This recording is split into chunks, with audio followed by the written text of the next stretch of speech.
વૈશાલી શ્રી સત્યસાઈ લક્ષ્મી મોહન વિદ્યાલય મહુવાથી આપનું હાર્દિક સ્વાગત કરું છું। કેમ છો વિદ્યાર્થી મિત્રો? તો વિદ્યાર્થી મિત્રો આપણે ગયા વિડીયોની અંદર ધોરણ 12 ફિઝિક્સ ચેપ્ટર નંબર 4 એની અંદર વિદ્યુત પ્રવાહ ખંડના કારણે મળતું ચુંબકીય ક્ષેત્ર જોયું હતું, જે કયા નિયમ પ્રમાણે હતું? બાયો-સાવર્ટના નિયમ મુજબ હતું। એની અંદર આપણે શું કર્યું હતું તો કે એક ડીએલ ખંડ હતો, એક વાહક તાર હતો, એમાં ડીએલ ખંડ હતો। એ ડીએલ ખંડના કારણે કે સૂક્ષ્મ ખંડ છે એના લીધે અમુક અંતરે રહેલું ચુંબકીય ક્ષેત્ર તો કેટલું ઉત્પન્ન થાય તે આપણે એનું સમીકરણ લીધું, સૂત્ર મેળવ્યું હતું। તો એ સૂત્ર આપણને કંઈક આ મુજબ મળ્યું હતું કે ચુંબકીય ક્ષેત્રનું મૂલ્ય એટલે માનાંકમાં લખેલું છે μ0.4π।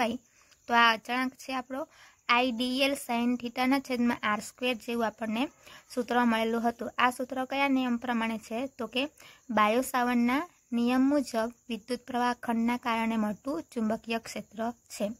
ચુંબકીય ક્ષેત્રનો એકમ આપણે જોયો હતો કે ચુંબકીય ક્ષેત્રનો એકમ ટેસ્લા છે, બરાબર। તો આજે આપણે શું જોવાનું છે તો કે ચુંબકીય ક્ષેત્ર માટેનો બાયો-સાવર્ટનો નિયમ, ચુંબકીય ક્ષેત્ર B ઉત્પન્ન થાય, બરાબર। એટલે કે ચુંબકીય ક્ષેત્ર ઉત્પન્ન થાય એ બાયો-સાવર્ટનો નિયમ અને સ્થિત વિદ્યુત ક્ષેત્ર જેને આપણે E વડે દર્શાવીએ છીએ ને તો એ સ્થિત વિદ્યુત ક્ષેત્ર કોણે આપેલું તો કે કુલમ્બના નિયમ પ્રમાણે આપણે લીધેલું હતું, જે આપણે ફર્સ્ટ ચેપ્ટરની અંદર ભણી ગયેલા છે, કુલમ્બનો નિયમ। તો એ બંને વચ્ચે શું સામ્યતાઓ છે અને કેટલીક વિશેષતાઓ છે એ જોવાની છે। તો એની અંદર સરખાપણું, સામ્યતા એટલે કે સરખાપણું અને વિષમતા એટલે કે એની અંદર કઈ કઈ વસ્તુ જુદી પડે છે એ। તો આ જે બાયો-સાવર્ટનો નિયમ છે અને કુલમ્બનો નિયમ છે, તો બાયો-સાવર્ટનો નિયમ અને કુલમ્બના નિયમમાં કઈ કઈ સામ્યતા છે, કઈ કઈ વિશેષતા છે, બરાબર, વિષમતા છે, એના વિશે જોવાનું છે। તો ચાલો એને આપણે જોઈએ। તો તમારે કંઈ દર્પણની અંદર બાયો-સાવર્ટનો નિયમ અને સ્થિત વિદ્યુત ક્ષેત્ર માટે કુલમ્બના નિયમની સામ્યતા અને વિષમતાઓ જણાવો એવી રીતના એક પ્રશ્ન બનાવેલો છે, બરાબર। તો એ પ્રશ્નની રીતે આપણે જોઈએ તેમાં લખવાનું શું છે, એક્ઝામમાં પૂછાય તો કે બાયો-સાવર્ટનો નિયમ અને કુલમ્બના નિયમની સામ્યતાઓ અને વિષમતાઓ નીચે મુજબ છે। તો બાયો-સાવર્ટનો નિયમ ને કુલમ્બનો નિયમની સામ્યતા એટલે કે સરખાપણું, એની અંદર કઈ કઈ વસ્તુ જોવા મળે તે જોવાનું છે। તો આ બંને નિયમની અંદર સરખાપણું જોવા મળે છે કે બંને નિયમો અંતરના વર્ગના વ્યસ્તના નિયમો છે। કુલમ્બનો નિયમ અને બાયો-સાવર્ટનો નિયમ, તો કુલમ્બના નિયમમાં પણ શું આવે છે તો કે અંતરના વર્ગના વ્યસ્ત પ્રમાણમાં છે એવું આવે છે, અને બાયો-સાવર્ટના નિયમમાં પણ અંતરના વર્ગના વ્યસ્ત પ્રમાણમાં એમ નિયમની અંદર લખેલ હોય છે। તો જે સૂત્ર છે આપણે આ સ્થિત વિદ્યુત ક્ષેત્ર E, બરાબર। તો આ જે છે કુલમ્બનો નિયમનું સૂત્ર છે કે સ્થિત વિદ્યુત ક્ષેત્ર E હોય તો એનું સૂત્ર શું છે કે Q/r² છે। તો કે એની જગ્યાએ આપણે લખીએ છીએ કે 1/4πε0। તો આ જે 1/4πε0 છે કોની વેલ્યુ કે, તો આપણે એની જગ્યાએ કે લખેલ છે, તો KQ/r² છે। સ્થિત વિદ્યુત ક્ષેત્રમાં પણ r² છે, અને તમે બાયો-સાવર્ટનો નિયમ પણ જોઈ શકો તો કે બાયો-સાવર્ટના નિયમમાં પણ r² આવે છે, બરાબર, r², પણ એ કેવો છે, વ્યસ્ત પ્રમાણમાં છે, બરાબર। તો આ જે બંને કુલમ્બનો નિયમ છે સ્થિત વિદ્યુત ક્ષેત્ર માટે અને ચુંબકીય ક્ષેત્ર માટે આ જે બાયો-સાવર્ટનો નિયમ છે એ બંનેની અંદર અંતરના વર્ગના વ્યસ્ત પ્રમાણમાં છે। અહીં પણ અંતરના વર્ગનો વ્યસ્ત પ્રમાણ છે, અહીં પણ અંતરનો વર્ગ અને તેનો વ્યસ્ત પ્રમાણમાં છે, માટે આ બંને વચ્ચે સામ્યતાઓ સરખાપણું શું છે તો કે બંને નિયમો અંતરના વર્ગના વ્યસ્તના નિયમો છે। ત્યારબાદ જોઈએ તો કે બંને નિયમો ગુરુ અંતરીય ક્ષેત્રો છે। એનો મતલબ કે જે સ્થિત વિદ્યુત ક્ષેત્ર છે, તો સ્થિત વિદ્યુત ક્ષેત્ર છે એમાં પણ એ લાંબા અંતરે આપણે એનું વિદ્યુત ક્ષેત્ર ઉત્પન્ન થાય છે, અને બાયો-સાવર્ટના નિયમમાં પણ લાંબા અંતરે જે ચુંબકીય ક્ષેત્ર છે ઉત્પન્ન થાય છે। તો આ બિંદુ, આ જે ખંડ હતો, આપણે બાયો-સાવર્ટનો નિયમ જોઈએ, આ જે ખંડ છે એના આટલાક અંતરથી આ જે અંતર છે, આ અંતર એક લાંબુ અંતર કહેવાય આના માટે, બરાબર। તો અહીંયા આપણે ચુંબકીય ક્ષેત્ર ઉત્પન્ન કરી શકીએ આ બાયો-સાવર્ટના નિયમમાં, અને બંને વિદ્યુત ક્ષેત્ર E, બરાબર. તો વિદ્યુત ક્ષેત્ર પણ કોઈક વિદ્યુતભાર Q હતો અને એ કોઈક અંતરે આવેલો પરીક્ષણ વિદ્યુતભાર Q છે. તો એના લીધે પણ એ લાંબા અંતરે એનું ચુંબકીય ક્ષેત્ર અને વિદ્યુત ક્ષેત્ર કેટલું છે એ બંને નિયમો આપણે લાંબા અંતરે શોધી શકીએ છે, બરાબર.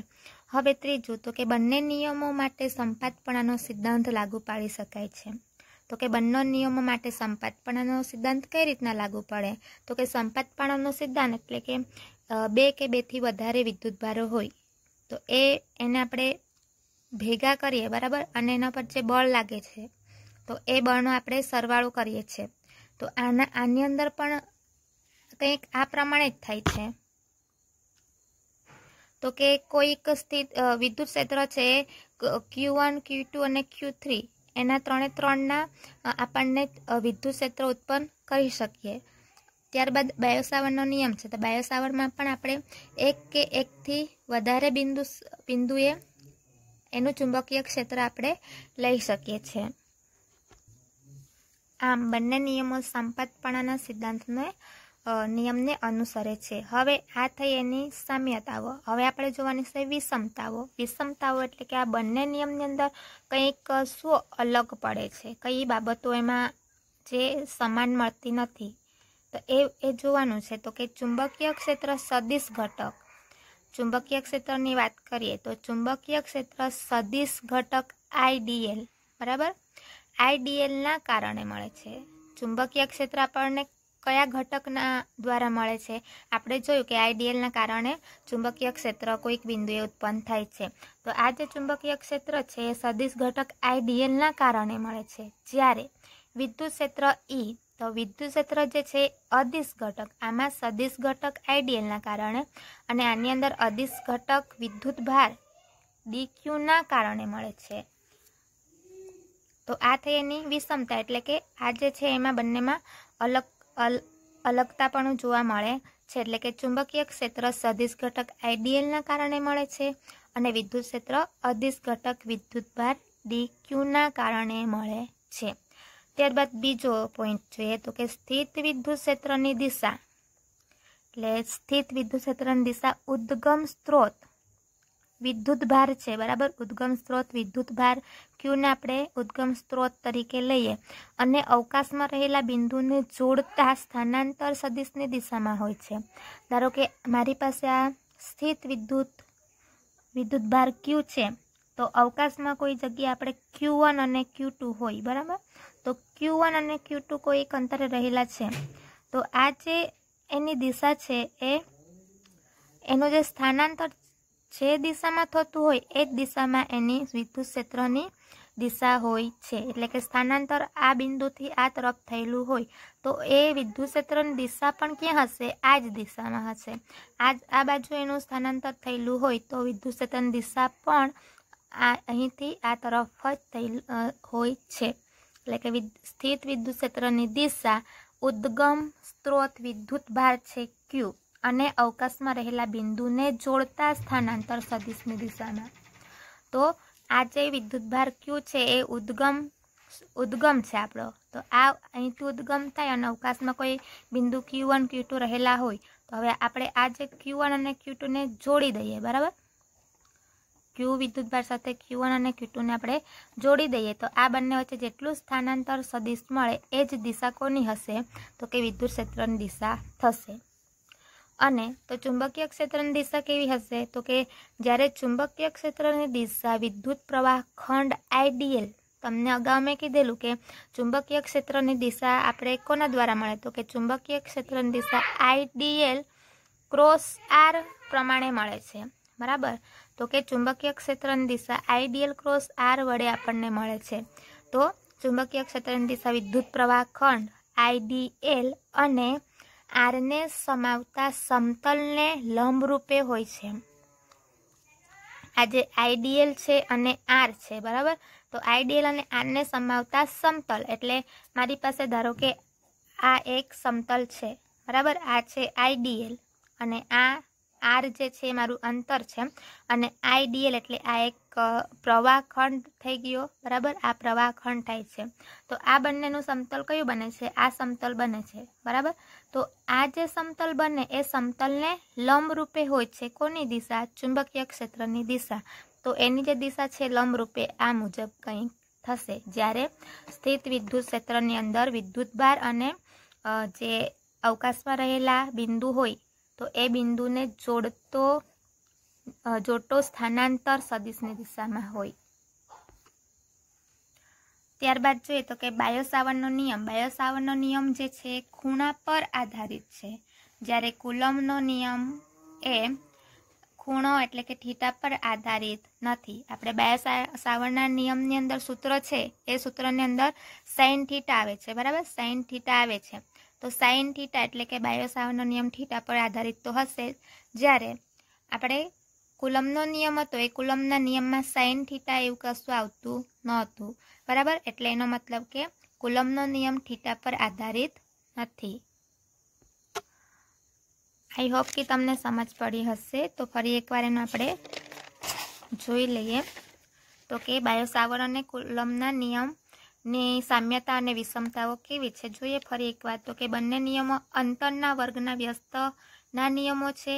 ત્યારબાદ બીજો પોઈન્ટ, બંને નિયમો ગુરુઅંતરીય છે, બરાબર, ગુરુઅંતરીય ક્ષેત્રો છે.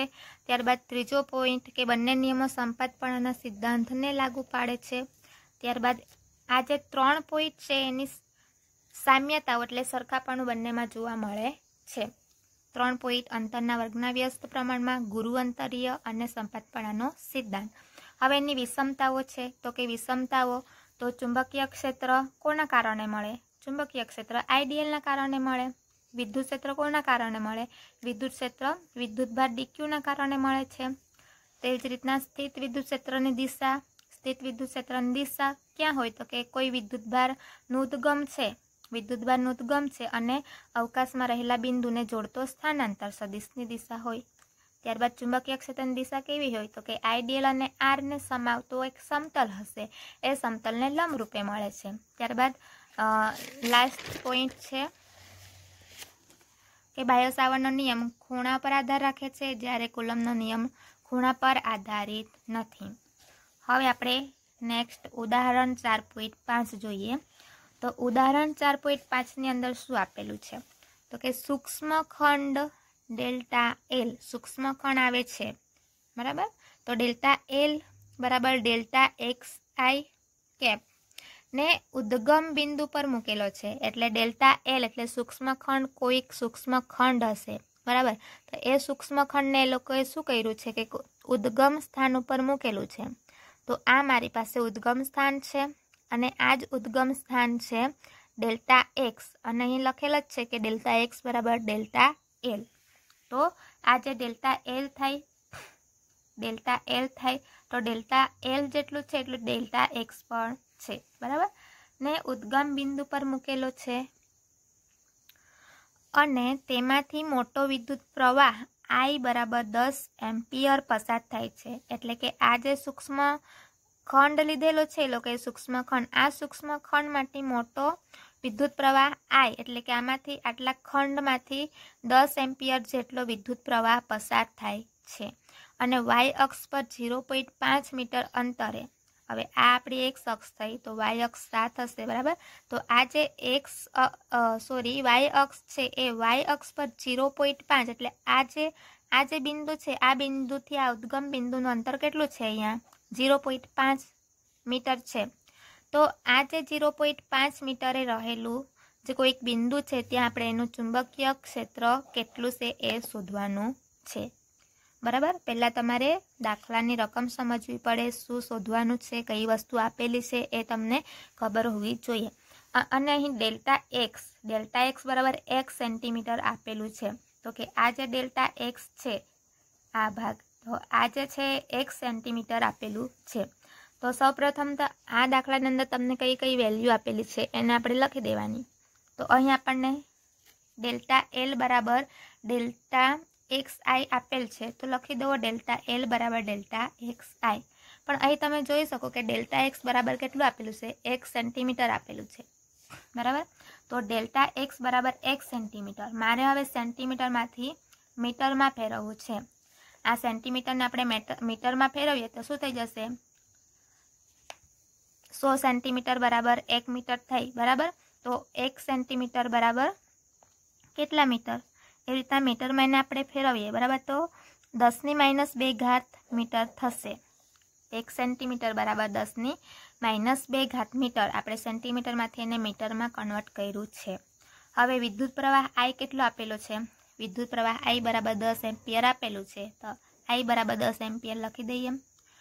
त्यारबाद अंतर एम कीधुं छे 0.5 मीटर अंतर। तो अंतर R आपेलुं छे आपणने बराबर। अंतर R पण आपेलुं छे केटलुं 0.5 मीटर। शोधवानुं शुं छे? चुंबकीय क्षेत्र। हवे ज्यारे सूक्ष्म खंड आपेलो होय अने चुंबकीय क्षेत्र शोधवा के त्यार माटेनुं आपणुं सूत्र कयुं छे सूक्ष्म खंड वाळुं? तो के dB बराबर μ0/4 पाई IDL sin थीटा ना छेदमां R²। अहीं मानांकमां करेलुं छे एनो मतलब के एनुं मूल्यनी ज खाली वात करवानी छे। अत्यारे दिशानी वात करवानी नथी, मात्र ने मात्र मूल्यनी जरूर छे बराबर। एटले मानांकमां लखेलुं छे। तो dB बराबर आ सूत्र छे। हवे तमने अगाऊ कीधेलुं छे के μ0/4 पाई नी वेल्यू केटली छे? तो के μ0/4 पाई नी वेल्यू आपणने 10⁻7 मळे छे, जे एनो एकम पण आपेलो छे बराबर। तो μ0/4 पाई नी किंमत लखी दईए 10⁻7। I केटलो छे 10 एम्पियर गुणिया 10। DL केटलो छे? तो के DL हवे DL तो DL बराबर डेल्टा एक्स आपेलो छे। DL बराबर डेल्टा एक्स आपेलो छे माटे डेल्टा एक्स एटले जेटली किंमत डेल्टा एक्स नी हशे एटली ज किंमत कोनी हशे? डेल्टा एल नी। तो डेल्टा एक्स नी किंमत आपेली छे 1 सेंटीमीटर अने आपणे एने मीटरमां कन्वर्ट कर्युं छे। एनो मतलब के आ जे किंमत छे ए कोना बराबर थई जशे? डेल्टा एल थई जशे, कारण के डेल्टा एल बराबर डेल्टा एक्स एटले एनो मतलब के डेल्टा एक्स नी किंमत जेटली छे एटली ज डेल्टा एल नी किंमत हशे। तो आपणे डेल्टा एल बराबर 10⁻² लखी सकीए बराबर। तो डेल्टा एल नी जग्याए मैं लखी दीधी छे 10⁻²। हवे साइन थीटा, तो आ सूत्रनी अंदर साइन थीटा आवे छे। तो अहीं तमे जोई शको के एक्स अने वाय वच्चे केटलानो खूणो बने छे? तो के 90 नो बराबर। तो अहीं थीटा जे छे आपणने 90 नो मळे छे। तो थीटा बराबर 90, तो साइन 90 बराबर केटला थाय? साइन 90 बराबर 1 थाय बराबर।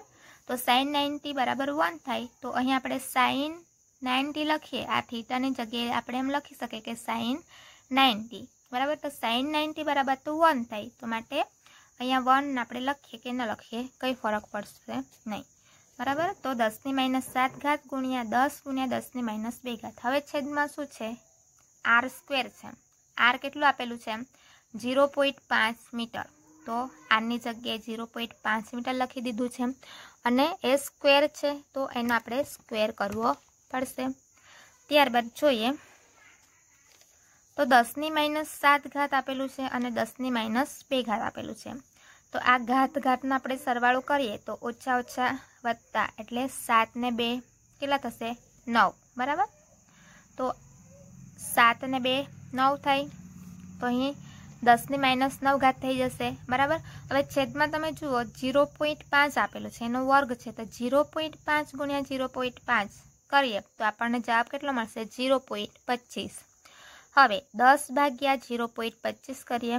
10/0.25 अने आज -7 -2 छे ए बंनेनो सरवाळो करीए तो आपणने केटलो जवाब मळशे? 10⁻9। तो 10/0.25 करीए तो जवाब केटलो मळशे? 40। 10/0.25 तो जवाब मळशे 40 अने आ 10⁻9। हवे आपणे आ जे 40 छे ने शुं करीए? 1 पॉइंट डाबी बाजू खसी जाइए बराबर। हवे आ जे अहींथी आपणे 1 पॉइंट खसी जाइए, 0 छे 1 पॉइंट खसी जाए तो 4 पॉइंट आवशे। तो 4.0 थशे बराबर। तो 4.0 हवे एक पॉइंट आपणे डाबी बाजू आम खसी गया एटले घातमां शुं थशे? वधारो थशे। तो 9 ने 1 9 + 1 थशे बराबर। तो -9 + 1 तो जवाब केटलो मळशे? -8। अने चुंबकीय क्षेत्रनो एकम कयो छे? टेस्ला। माटे एनो एकम पण लखवो જરૂરી છે। તો આની આ દાખલાની અંદર બીજું કશું કરવાનું નથી। જે કિંમતો આપેલી છે એનું સેન્ટીમીટરનું મીટરમાં ફેરવી નાખ્યું છે આપણે, અને જે કિંમતો સૂત્રની અંદર મળે છે એની અંદર લખી નાખ્યું છે અને એની કેલ્ક્યુલેશન કરી છે। હવે આપણને ચુંબકીય ક્ષેત્ર મળી ગયું, પણ જો એની દિશા નક્કી કરવી હોય તો એની દિશા પણ આપણે એના ઉપરથી નક્કી કરી શકીએ। તે કઈ રીતના તે જોઈએ। તો અહીં ચુંબકીય ક્ષેત્રની દિશા ઝેડ દિશામાં છે। કેવી રીતે? તો આપણને ખબર છે ને, dl ક્રોસ r ચુંબકીય ક્ષેત્રની દિશા કેવી રીતના મળે? તો કે સૂક્ષ્મ ખંડ ગુણ્યા અંતર dl ક્રોસ r વડે મળે છે।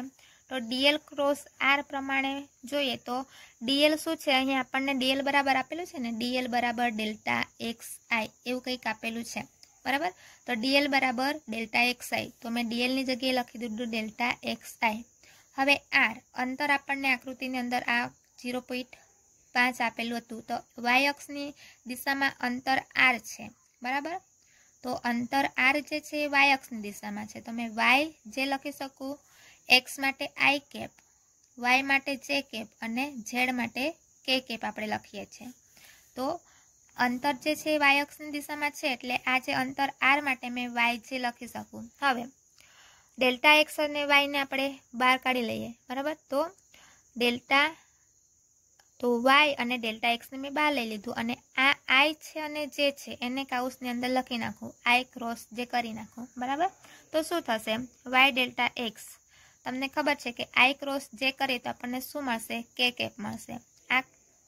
આ કેવી રીતના મળશે? તો કે જે સદિશ ગુણાકાર માટેનો ચક્રીય નિયમ છે, તો ચક્રીય નિયમ ખબર છે ને કે i ગુણ્યા j કરીએ તો k કેપ મળે, બરાબર।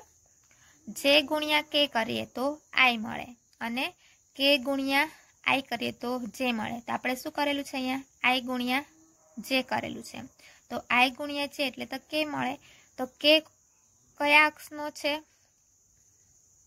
કયા અક્ષનો કેપ આપણે લખીએ? તો કે j બરાબર k જે છે આપણે z અક્ષ માટે લખીએ, તો અહીંયા આપણને શું મળે છે? k મળે છે, માટે આની જે ચુંબકીય ક્ષેત્રની દિશા હશે z દિશામાં હશે। તો આ દાખલો તમને તમારા હોમવર્કની અંદર ફરી આ જ દાખલાનું તમારે ગણવાનું છે, બરાબર। અને આ જે એની સામ્યતાઓ છે એ પણ તમારે લખવાની છે કે બાયોસાવરનો નિયમ અને સ્થિત વિદ્યુત ક્ષેત્ર માટે કુલમ્બના નિયમની સામ્યતા અને વિષમતાઓ જણાવો। તો એ સામ્યતાઓ લખવાની છે, એની વિષમતાઓ લખવાની છે, અને આ જે દાખલો કર્યો છે એ દાખલો તમારે નોટબુકની અંદર હોમવર્કમાં લખવાનું છે। Thank you.